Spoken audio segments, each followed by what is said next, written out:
बापूसाहेब कलावंत आला आहे.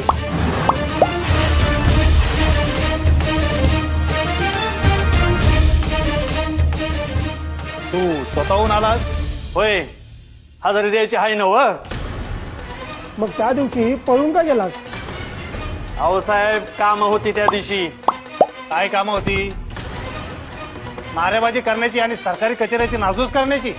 साहेब, हा देश आपला आहे आणि मी त्याची कशी नासधूस करल? मला त्या गोऱ्यांचं काय ते बघवत नाही. बापू,